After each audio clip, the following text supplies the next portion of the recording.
This channel does not promote any violent, harmful, or illegal activities. All content provided by this channel is meant for an educational purpose only. Top quality और consistent performance के लिए सिर्फ silver pump नाम याद रखना।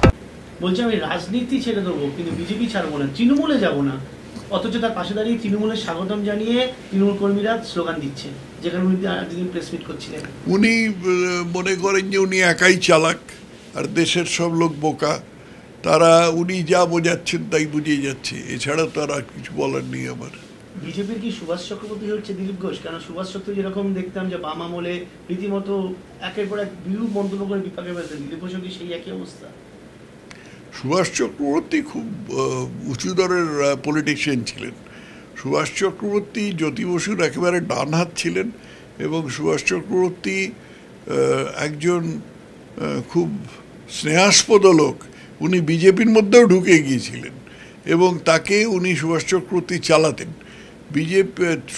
দিলীপ ঘোষের সুভাষ চক্রবর্তী হওয়ার ক্ষমতা নেই। সুভাষ চক্রবর্তী হতে গেলে অনেক খাটতে হয়, অনেক কী করতে হয়। উনি পার্টির ভেতরে যে সমস্ত গণ্ডগোল ছিল সেই সব গণ্ডগোলের জন্য মাঝে মাঝে পার্টিকে একটু প্রিক করতেন, একটু খোঁচা মারতেন, তার চেয়ে বেশি উনি কোনো পার্টির ক্ষতি করেননি।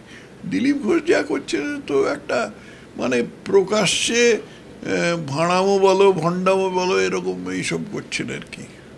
কোথাও কি মানে দিলীপ ঘোষ মানে লেজে আগুন দেওয়ার চেষ্টা করছে যাতে বিষয়টা আরো বেশি পাকালো হয়, জটিল হয়? শোনো, লেজে আগুন দিয়েছিলেন হনুমান, হনুমান মহাবীর ছিলেন আর কি। দিলীপ ঘোষ সেরকম ধারে কাছেও কিছু না। কি জটিল করবে দিলীপ ঘোষ?